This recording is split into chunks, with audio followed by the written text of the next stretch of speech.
La soirée commence lorsque le soleil disparaît à l'horizon et où sa sœur, la lune, se dresse lentement dans le ciel. Certains feux s'allument, la pénombre s'installe. Le château Prague se voit calme, peu de mouvement. Les gardes se relaient. On peut voir un garçon qui court, il trébuche, il redresse la tête. Il voit une paire de bottes juste devant lui, une silhouette, une légère brise qui fait virevolter un peu ses vêtements sombres, ses riches vêtements sombres. Le garçon se redresse, se tient la tête. Ah, excusez-moi. Ce n'est rien, mon brave. Tenez, et je lui donne une pièce. Achète-toi de quoi manger. Oh, mille merci, monseigneur. De rien. Maintenant va. Le gamin détale. C'est cet homme, pâle, à la chevelure d'ébène, a des traits assez fins, à couper au couteau. Il arbore de riches vêtements, une riche parure, une croix d'or, et il s'engage au pied des remparts du château Prague. Là, il peut distinguer deux hommes d'armes qui surveillent une alcôve. Des gardes qui ont une liserée noire. Certainement la garde du prince, évidemment. Cet homme descend la volée des escaliers. Séparation dans ces hauts couloirs. Assez rapidement, il arrive dans l'Elyséeum des fondations. L'Elyséeum qui est un lieu neutre pour les vampires. Un lieu de discussion, de diplomatie, de médiation, de doléances et de complot. Cet homme a apparemment un rendez-vous. Il passe quelques arches, s'avance. Ses pas résonnent. Au fond de la pièce, on peut distinguer le trône vide du prince. On peut entendre par contre quelques murmures, des chuchotements dans d'autres alcôves, à l'abri des regards. Une personne vient à l'encontre de ce visiteur. Il a un port altier, des cheveux bien coupés, des vêtements riches, brodés d'or. Il lève le menton, il a un air un peu hautain, suffisant. La bouche un peu fermée, et il incline la tête. Monsieur le Sénéchal. Chanoine, dites-moi, vous m'avez invité ce soir, puis-je en connaître la raison? Oh, elle est bien simple. Ce n'est que pour vous remercier. Il semblerait que c'est grâce à vous que une enquête aurait pris court et aurait fini très rapidement, d'après ce que j'ai pu voir dans les courriers.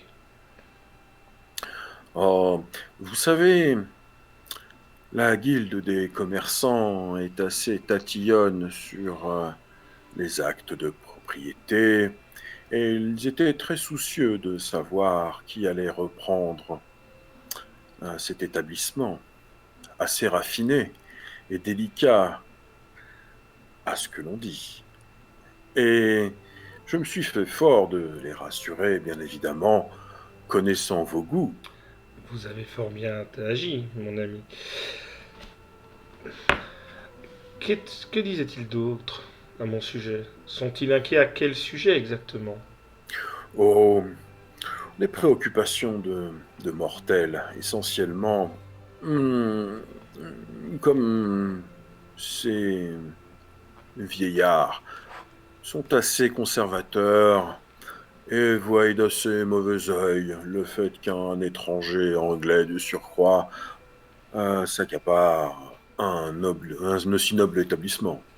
Mais vous en faites pas, je les ai rassurés. Oui, qu'ils ne s'inquiètent pas, vous pourrez leur dire que je continuerai à acheter les produits locaux. C'est tout à votre honneur. Et je pense que le gérant pourra continuer à faire ce qu'il faisait jusqu'à présent. Je n'ai juste repris que l'endroit, mais le reste restera tel qu'il est. Oh, je suis sûr que vous pourrez insuffler un vent de renouveau dans cette cité. Certainement. Marchons un peu, je vous en prie. Vous prenez une alcôve sur le côté. Vous montez une petite volée d'escalier, vous vous retrouvez devant une grille qui donne sur l'extérieur. Une grille qu'il déverrouille avec un trousseau de clés. Les jardins du roi sont magnifiques la nuit. Il laisse ouvert. Il s'avance sur la pelouse. Tu vois donc des arbres. Euh, Bien sûr, on est dans une période assez froide. Les fleurs ne sont pas véritablement en joie, mais tout est bien fait, tout est bien taillé, bel espace. C'est assez joli, on va dire. Ici, nous pourrons, et là, il parle un peu moins fort. Ici, nous pourrons parler un peu plus librement. Si vous en avez le besoin, je vous écoute. Ah, malgré votre jeune âge, je dois avouer que vous êtes doué d'une grande prudence. C'est très bien. Il faut être prudent. De ce que j'ai pu voir depuis mon arrivée, il semblerait qu'effectivement la prudence soit de mise dans cette ville. Et je n'ai pas démérité, car être le bras droit du prince hein, est une très grande bataille, une lutte de chaque instant, mais j'en suis assez fier. Vous le pouvez, et c'est tout à votre honneur. Dites-moi, comment se porte votre sire et le sire du prince, tout, puisque c'est le même. Oh, je n'ai plus de nouvelles depuis quelque temps. Il va qu'à ses occupations, je suppose. Hmm. Il m'a juste demandé de venir ici pour voir un peu les travaux et bien sûr la gestion de ceci Tout m'incombe. à fait. Eh bien, je pense que nous nous entendons. Voyez-vous, bien que je n'ai pas réussi à influencer le bâtisseur de cathédrale qui s'occupe de notre cathédrale, euh, puisque visiblement Dame Camille s'est adjoint ses services, cette toréador a des yeux et des oreilles un peu partout, semble-t-il. Néanmoins, les commerçants ont besoin de vendre et il se trouve que pour bâtir une cathédrale, il faut des matériaux et je possède ces matériaux. Ainsi donc, moi aussi, je mets ma pierre à l'édifice. Et en cela, j'ai cru bon de faire jouer quelques relations et, par inadvertance, bien évidemment, il semblerait que le coursier qui emmenait cette missive au bâtisseur de la cathédrale soit tombé dans une embuscade malencontreuse et a perdu la vie. Les runes sont moins sûres de nos jours. Ah, tout à fait. Mais puisque c'est adressé au maître d'œuvre, je pense que vous serez amené certainement à le croiser. Je vous fais toute confiance. Vous pourrez donc lui remettre. Très certainement. Je m'en occuperai moi-même. Je crains que le sceau n'ait été abîmé lors du décès du bougre. Ça arrive malencontreusement. Ce n'est pas garant de sécurité, malheureusement, ce genre de saut. Dans les chutes, ça se brise facilement. Tout à fait. Nous sommes d'accord. Nous sommes d'accord. Bien, je pense que vous avez fort à faire et j'ai également quelques petites choses à régler. Sur ce, chanoine Hastings, Sénéchal, je reviendrai vers vous par contre pour vos matériaux. bien sûr, bien sûr. Il fait quelques pas, il s'éclipse, il laisse bien sûr la grille ouverte. Alors, tu te retrouves bien sûr seul dans ce jardin. Il n'y a pas qu'un seul point d'accès, bien évidemment, il y en a d'autres, hein. Il y a une volée d'escalier qui t'amène sur les jardins principaux, d'autres sur la cour arrière. La grille est juste là pour aller vers l'Élysée. Donc tu as la lune, hein, également qui t'illumine. Tu es donc complètement seul. Je glisse donc ce courrier qui est adressé au bâtisseur dans ma poche intérieure et je décide de retourner à l'auberge pour effectivement à un moment à être plus à mon aise pour pouvoir lire ce courrier qui semble intéressant au dire de notre ami le sénéchal, qui à mon avis a dû en prendre connaissance tout autant que je le ferai. Tu quittes le quartier du palais, tu te rends à la Malastrana, le petit côté, le quartier des nobles et autres bourgeois. Tu fais le tour de ton établissement, ton nouvel établissement. Tu rentres par la porte arrière et donc tu te retrouves dans un garde-manger où il y a effectivement une trappe un peu dissimulée sous un coffre qui t'amène donc dans les sous-sols, dans le cellier, où il te suffit également donc de faire quelques manipulations pour atteindre ton refuge, là où tu te reposes, pour passer le jour. Et quand tu es complètement seul, à la lueur d'une lampe, tu peux prendre connaissance de ce document. Quand tu l'empoignes, il y a quelque chose qui ne va pas. Le sceau en question, le sceau de cire. Le sceau est de qui? De l'empereur du Saint-Empire romain germanique. C'est un sceau impérial. Pourquoi le sceau de l'empereur? Est-ce que c'était bien le courrier pour le bâtisseur? Vérifions son contenu. À l'attention du roi Ottokar Ier. Il a bien joué son coup, le sénéchal.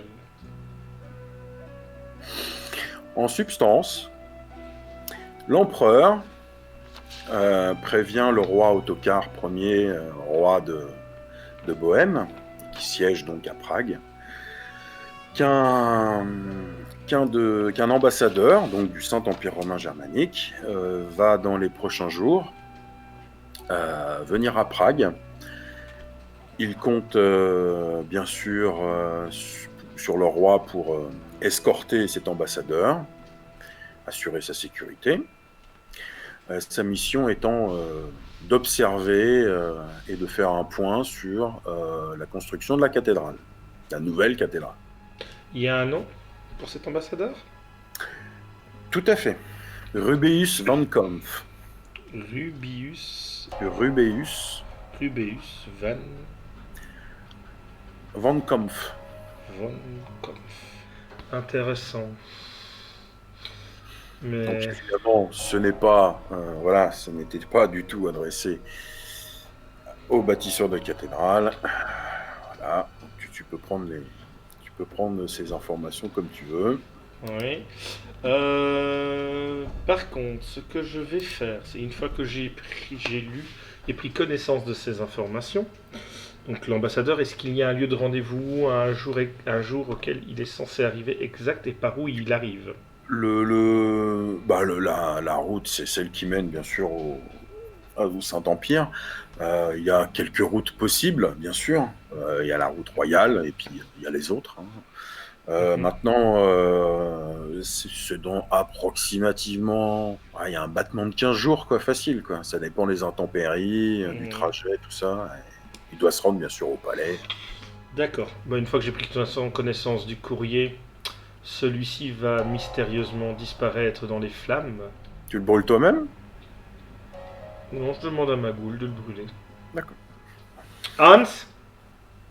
Donc, Hans se sort des ombres. C'est un homme d'un certain âge, hein, quarantaine d'années approximativement, une barbe assez fournie, et qui est habillé très simplement, sauf qu'il a un très gros collier d'argent tout autour euh, sur sa bure, avec une grosse croix d'argent. Il se déplace avec une canne, même s'il n'en a pas vraiment besoin, c'est une canne bien ornée. Oui, maître. Hans, brûlez ceci. Oui, maître. Euh, Excusez-moi, maître. Vous êtes sûr? C'est une lettre de l'empereur? Je suis sûr. Bien, maître. Il s'éloigne et la brûle. Je me pose dans mon siège, appose les mains sous le menton et je réfléchis. Oui, cette information est intéressante. Oui, je sais, il l'a fait exprès. Oui, on verra plus tard. Donc, maintenant le problème était de ne pas garder ce courrier en ma possession par sécurité. Bien évidemment, on peut observer que la goule ne bouge pas, ne dit pas de mots, elle ne participe pas à cette conversation. Il semblerait que le chanoine parle tout seul ou à quelqu'un qui n'est pas là. Oui, je sais, je serai prudent. Ah, il faudrait quelqu'un pour surveiller son arrivée. Plusieurs possibilités. Oui, nous avons plusieurs possibilités, je sais. Soit je prends en main moi-même cet homme, mais alors on saura facilement que c'est moi. Soit je le fais surveiller comme à mon avis le sénéchal le fera. Attendons, nous verrons bien ce qui se passe.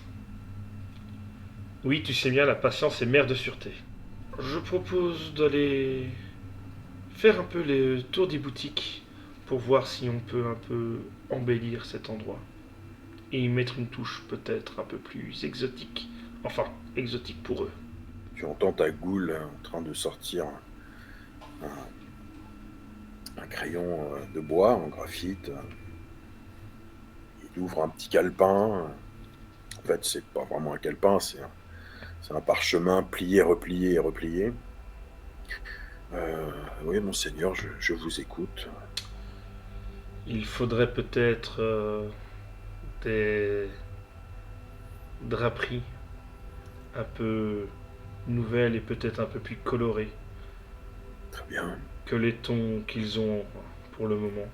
Prenons bien sûr du local, hein.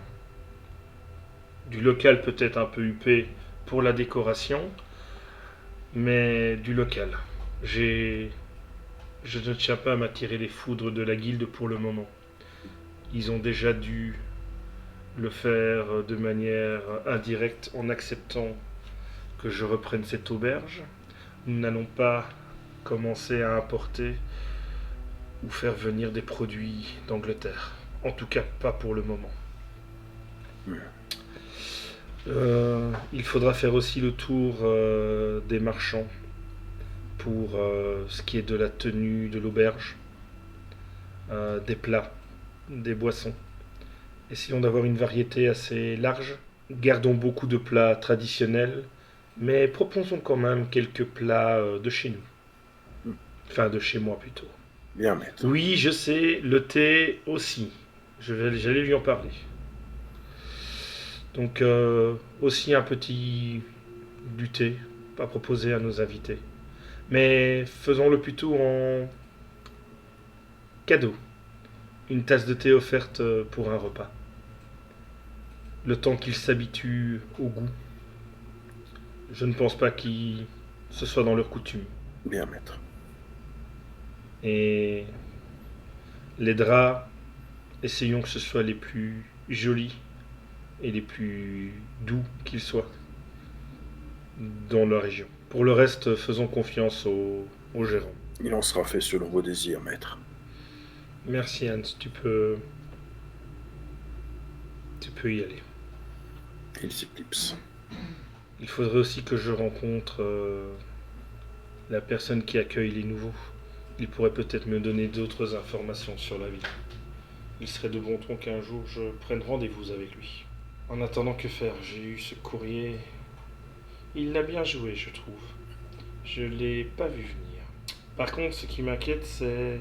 Il faudrait que je vérifie cette information du bâtisseur. Dame Camille. Je ne peux pas y aller comme ça. Elle se doutera de quelque chose.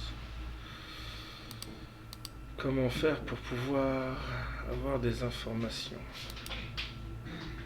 Les toréadors. Mes souvenirs. Qu'est-ce que j'ai pu déjà apercevoir sur eux? Mais il me faudrait de la musique. Dans l'auberge, ça agrémenterait les repas. Donc, allons nous présenter et demandons assistance pour le choix des musiciens. Je vais faire cela. Mhm. Non, pas encore. Nous verrons ça en temps et en heure. Pour l'instant, restons discrets. Je me lève et je sors. Mhm. Je suppose que je sais plus ou moins où trouver les personnes, la personne. Tu cherches qui précisément? Hmm, l'endroit où je pourrais quérir des artistes auprès des toréadors. Ce sont des renseignements relativement simples pour ce qui concerne donc des artistes. Mhm, Et ça, certainement dans le quartier des artisans. Artisans, artistes, hein, bien sûr. mhm, Tu as le choix entre voir directement dans des auberges ou des tavernes qui mhm. sont encore ouvertes, ou éventuellement tenter de rentrer dans le théâtre, pourquoi pas, qui est un lieu, on va dire, un phare pour les artistes. Est-ce que je sais où j'ai le plus de chances de rencontrer Camille? On va dire à la cour de sang, en règle générale. Pour l'instant, je vais aller alors. Il y a aussi la harpie qui est souvent à la cour de sang, Mhm. qui est aussi une toréador. Allons d'abord, essayons le théâtre.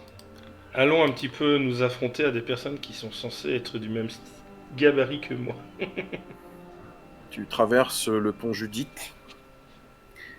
Derrière toi, tu laisses Malastrana, le côté de la rive de la Valatava, qui est un quartier riche.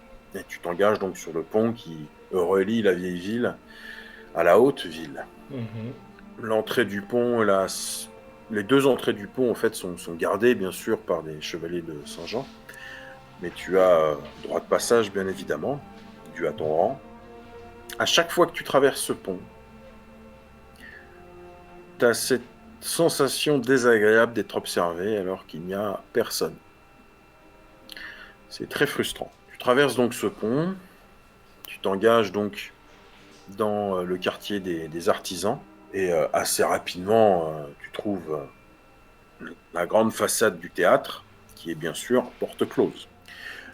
Tu entends à droite et à gauche des gens qui s'éloignent. Sur le côté du théâtre, tu vois un petit attroupement de 3 personnes, habillées de façon très bariolée. Le rouge, du bleu, un bonnet étrange, un homme, deux femmes. Et il y en a même une qui est habillée euh, comme à l'époque de la Grèce antique, une grande toche Mhm. blanche. je me dirige vers... Quand tu t'approches et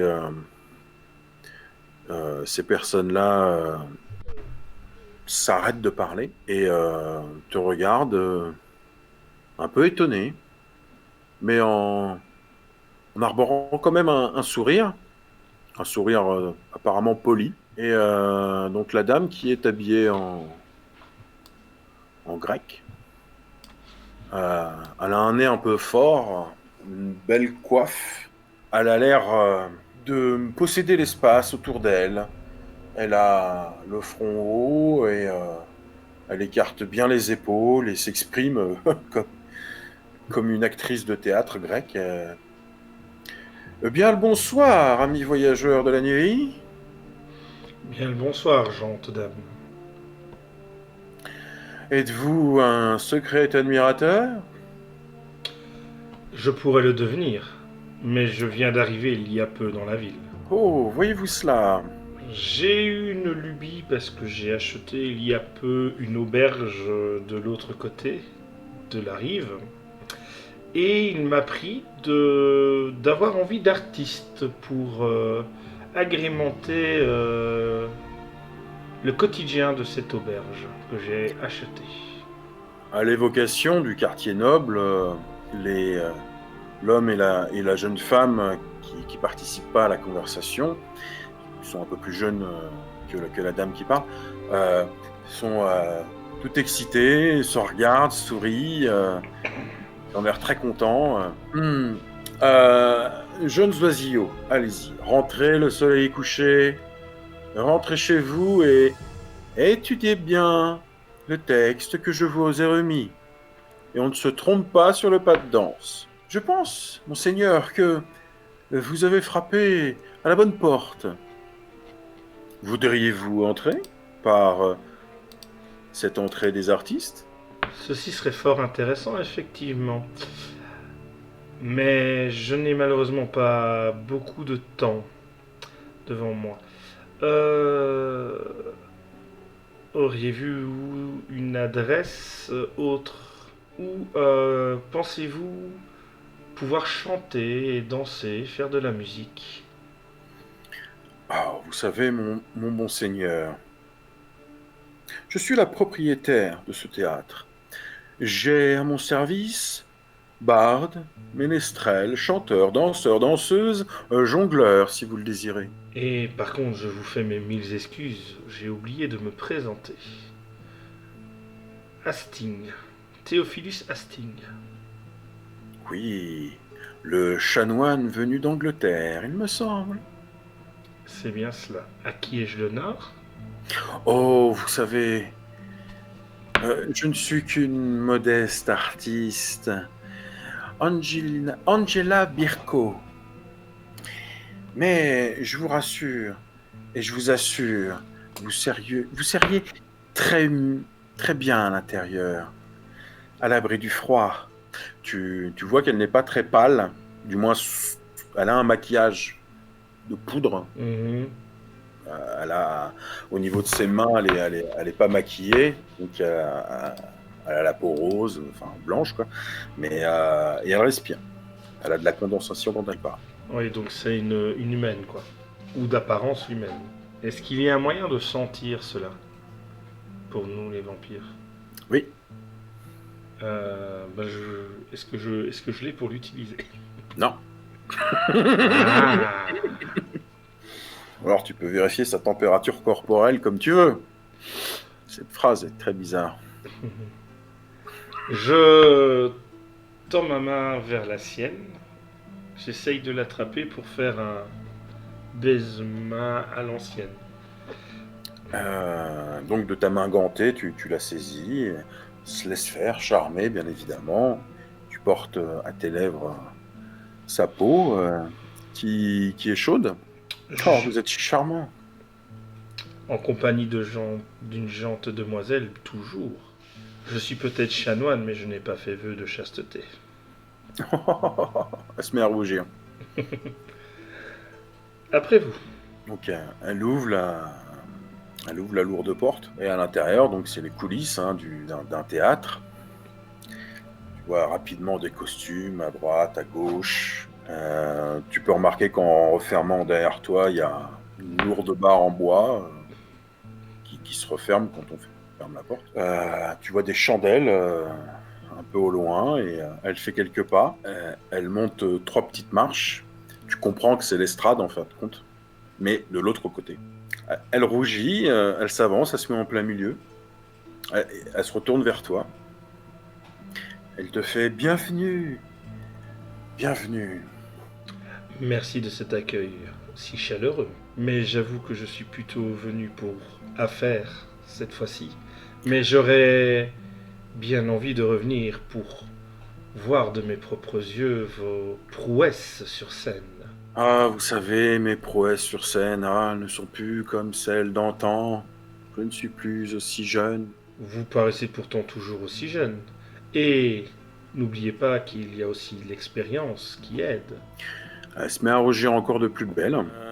Tu sens un petit courant d'air, très furtif, mais un courant d'air qui porte une odeur de parfum. Il y a quelqu'un d'autre. Par contre, il serait de bon ton de présenter toutes les personnes ici présentes, ma chère. Elle prend un air interrogateur, enfin étonné. Elle ouvre la bouche, mais c'est pas elle qu'on va entendre en fin de compte. Les rideaux s'ouvrent et révélant les places assises du théâtre. Bon, attention, ce n'est pas comme dans le monde moderne, hein, C'est des bons. c'est des bancs, hein, tout simplement, hein, mais il y a des balcons. Et tu peux voir donc, en plein milieu de ces bancs, cet homme, mâchoire carrée, cheveux longs noirs tressés en arrière, dans une grande natte, un large cou, habillé d'une grande cape, des froufrous, une belle tunique, des grandes manches bien larges, des bijoux, des bagues, euh, un bouc bien taillé, une peau d'albâtre bien lisse, un regard ténébreux. Ah mon Dieu, un visiteur nocturne. Il dégage beaucoup de beauté et de noblesse et il a une démarche assez féline. Il se rapproche, il marche mais il semble presque courir. Un, un petit saut de cabri. Hop, il est sur la scène. Il exécute un petit pas de danse avec la dame du théâtre habillée en grec. Et il finit en lui inclinant le cou vers toi. Elle a son la tête renversée vers toi et son cou t'est offert. Et il te regarde avec un petit sourire. Je vous remercie de cette délicate attention, mais je ne suis pas en appétit ce soir. Il la redresse, elle s'enroule autour de ses bras, il l'embrasse. Tu peux voir qu'il y a une petite gouttelette de sang qui perle. Elle est tout sourire. Elle s'essuie la petite gouttelette de sang. Il la redéroule. Et elle s'en va en tournoyant. Et elle disparaît de la scène, dans les ombres. Ah, je suis Armand de Paris. Là, il te fait une grande révérence, bien théâtrale. Je ne pourrais pas me permettre de faire une telle présentation. Donc je vais simplement vous incliner ma tête en signe de respect. Et moi je suis Théophilus Hastings, nouveau arrivant d'Angleterre. Ma foi, j'applaudis des deux mains. Il était grand temps que quelqu'un rénove un petit peu ce bouge qu'était cette auberge. Je suis sûr que vous allez faire de grandes choses là-bas. Oui, tout se sait. Je fais partie également de la guilde des commerçants, voyez-vous, puisque je gère un peu également cet endroit. Et entre nous, Christian de Chartres, le sénéchal, n'arrête pas de se vanter de vous avoir sauvé la mise. Je ne peux l'en empêcher. Ça, de toute façon, Ce ne sont que les méandres de la cour du prince. Je m'occupe de l'art. Donc je suis à la bonne adresse. Effectivement.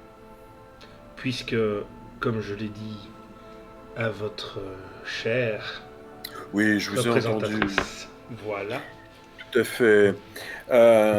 Oui, je peux très bien vous fournir tout ce qu'il vous faut. Pour ce genre d'établissement, vous voulez du mélodique ou du plus extravagant? je pense que dans un premier temps, nous allons pas trop forcer les choses en partant plutôt sur du mélodique. Oh, j'étais sûr que vous aviez la fibre artistique.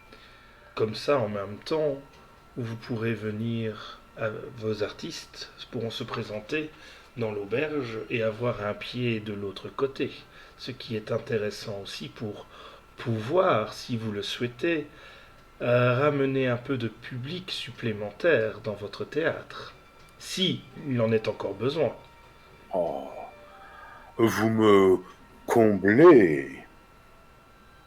Je ne fais que essayer de trouver un accord qui soit louable pour les deux. Hmm, je comprends, je comprends. Il fait quelques pas. Tu peux voir qu'il y a une table de décor, hein. Il a, il la tire. Elle est certainement montée sur roulette. Elle s'arrête pile poil en face de toi.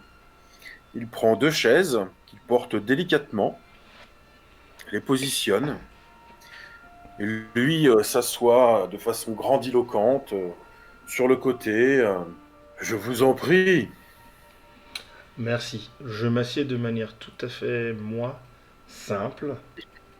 Je n'ai pas pour habitude de parler la langue de bois. Je parle plus avec une langue de poète et d'artiste. Je ne me mêle pas peu de politique, étant donné que euh, ma sire s'occupe de la cour de sang. euh, je m'éloigne de tout cela. Les mortels sont pour moi, à mes yeux, une référence, quelque chose d'assez essentiel. Leur fibre, leur propre mortalité est magnifique. Euh, tout cela pour vous dire que euh, je comprends parfaitement votre position. Moi aussi, j'ai été jeune, nouveau dans cette grande ville cosmopolite. S'y faire une place n'est pas aisé. Mais puisque vous offrez à mes artistes du travail, il va de soi que nous nous entendons. Il va de soi. Qu'entendez-vous par besoin de faire ma place? Oh, hmm, voyez-vous, il semblerait, même si je ne connais pas tous les tenants et les aboutissants, il y a des bruits de couloirs et des ragots. Euh, vous seriez donc du clan Ventru. Et il est assez notoire que le clan Ventru est assez assoiffé de pouvoir en règle générale. Les responsabilités pleuvent et vous avez les épaules pour. Je vous remercie de me complimenter de la sorte, mais là, pour le moment, ma seule et unique raison d'être ici, c'est la cathédrale et la tenue de ses finances. Il, il- il- il gonfle sa poitrine. Oh, la cathédrale. Oh. Allez-vous faire venir les meilleurs sculpteurs? Allez-vous faire en sorte que ces moindres reliefs soient sculptés avec la plus grande magnificence? Est-ce que les vitraux seront transcendantaux? Nous ferons tout ce qu'il est nécessaire, en tout cas, pour la rendre du plus magnifique possible. Ah, je vois ça déjà. Un joyau parmi tous les joyaux. Ah, Ah, vous comprenez, je suis très frustré de ne pas pouvoir me rendre à la cathédrale de Vitus pour admirer l'intérieur de cet édifice, de ce temple magnifique. Pourquoi cela Euh, vous est-il interdit? Maintes fois j'ai essayé de m'y rendre, mais il semblerait que ce soit un lieu sacré. Je peux mieux comprendre votre désarroi. Hmm. D'ailleurs, en parlant de ça, auriez-vous quelques aussi artisans au niveau de la sculpture et autres? Ah, il faut s'adresser à Dame Camille pour tout ce qui est artisanat. Je pense que après notre entretien, je pourrais peut-être aller la voir pour justement voir avec elle si elle peut me fournir en main locale, puisque mon but est quand même, pour moi, à mon sens, le mieux, c'est d'utiliser les ressources qui se trouvent dans cette ville Hmm. au mieux et montrer aux gens que cette ville n'a n'a pas à pâlir devant les autres. C'est fort judicieux. Hmm. Ah, vous savez, il prend un air un peu plus grave.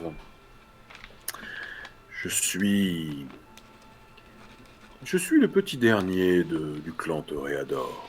Bien sûr, j'ai ma personnalité assez fantasque, mais dans le fond, je sais très bien que ces vampires anciens essayent de s'accaparer nos services. Nous autres, qui avons été étreints récemment, je ne sais pas si c'est votre cas, mais en tout cas, nous, nous, nous avons tendance à attirer les autres. Ils veulent s'accaparer notre air, notre, notre être, notre savoir-faire, nos connaissances, notre pouvoir. Je trouve cela très frustrant. J'ose espérer que vous ne venez pas me voir dans ce but. Mon seul but en venant vous voir est d'agrémenter mon auberge de musique, de mélodie. Si maintenant vous y voyez un quelconque inconvénient, je peux aller m'adresser ailleurs. Ce n'est pas. C'est malencontreux pour vous, malencontreux pour moi parce que vous avez l'air quand même d'être amoureux de vos arts. Et je préfère des gens qui s'investissent au plus profond de ce qu'ils aiment plutôt que de personnes qui font ça pour l'avarice et l'argent, voire pour avoir des entrées, comme vous dites, Hmm. avec d'autres personnes. Eh bien, sachez, monsieur, que vous pouvez compter sur moi dans votre entreprise. D'une part, oui, je suis un amoureux de l'art, et d'une autre part, ce n'est pas l'argent que je cherche, mais bel et bien la gloire. Et il est hors de question que vous fassiez appel à la concurrence. Car les seuls musiciens que je connaisse dans la région, ce sont ces romanichels, avec leur rythme endiablé, certes parfois qui peut être plaisant, mais diantre. Aucune partition. Cela ne sonne pas juste. Effectivement, ça ne siérait pas à l'établissement que je viens d'acquérir. Voilà. De toute façon, il faut bien le savoir. Les chemins en dehors de Prague sont mal famés, bourrés de brigands, et la place des fous. Là-bas, vous y trouverez des romanichels, des gens du voyage et certainement des ravenos. Je ne vous les conseille pas. Ce ne sont que des voleurs de poules et qui ne peuvent pas apprécier la simple mélodie. Enfin bref. Je vous comprends. Pouvons-nous partir pour revenir à plutôt terre à terre, si je puis me permettre? Je n'ai pas l'âme aussi artistique que vous. À des musiciens, on va commencer peut-être par fin de semaine pour agrémenter la musique. Oui, pourquoi pas. Nous réglerons par nos gens interposés, j'imagine, les modalités, ne vous en faites pas. Oui. Mais vous m'avez parlé également d'une entrevue avec Dame Camille pour certaines affaires en lien avec les artisans. Voulez-vous que je vous arrange une entrevue? Si cela vous est possible, oui. Je préfère que ce soit fait dans les formes plutôt que de me présenter à elle sans vraiment avoir un entretien prévu. Très bien. Faisons ça. Très bien. Soit. Je vous en remercie, monsieur Armand, vous m'aviez dit. Armand. Si affaire est conclue, Il se lève et il te tend sa main. je tends ma main aussi. Une bonne poignée de main. Je veux vous raccompagner. Merci beaucoup. Ce fut un plaisir en tout cas de vous rencontrer. Un plaisir partagé, vous savez. Un ventru avec du goût. C'est une rareté. Est-ce que vous avez vu ce fléau, tout en marchant vers la porte? Cet homme tout en armure, Kurt. Oh, oh, oh, oh, oh. Oh là là. Aucun goût, cet homme. Mais je ne pense malheureusement pas qu'on lui demande d'avoir du goût, mais plutôt de la poigne. Effectivement. Mais je suis sûr qu'il ne trouverait pas son épée, même si elle était dans son fourreau. Trêve de bavardage, je n'aime pas trop parler dans le dos des gens. Oh, c'est pas mon genre. Il ouvre la porte. En tout cas, je vous remercie et donc je vous enverrai Grubert, mon assistant, pour arranger les finalités des choses. Parfait. Par quel moyen parviendrez-vous à me faire parvenir si Dame Camille accepte l'entretien avec moi? Un courrier, une missive à, à l'auberge. D'accord. C'était pour avoir l'information et ne pas me retrouver à un moment donné nez à nez avec un envoyé qui pourrait me faire avoir une crise cardiaque, voyons. Sur ce, passez une bonne et agréable soirée. De même, tu quittes le quartier des artisans pour te rendre dans ton domaine, dans ton refuge. Tu croises très très peu de gens, bien évidemment. Hein. Il se fait tard. Tu t'engages sur le pont Judith. Toujours cette sensation d'être observé. Une étrange sensation. Au centre du pont, penché sur l'un des côtés, en train de regarder l'eau qui coule, tu vois la silhouette d'une jeune femme, les cheveux blonds qui sortent de sa coiffe et de sa robe, une robe de nonne. Je peux vous aider, ma sœur? Elle, elle se redresse, elle se tourne vers toi. Elle est douée d'une grande beauté. Elle a des cheveux très longs, blonds, qui sortent vraiment de sa coiffe. Tu peux voir il y a même des mèches noires à l'intérieur. Et elle caresse en fait sa chevelure, ce qui n'est pas du tout réglementaire pour une nonne. C'est ça que je me disais, je suis en train de me dire, ça pue. Elle te regarde.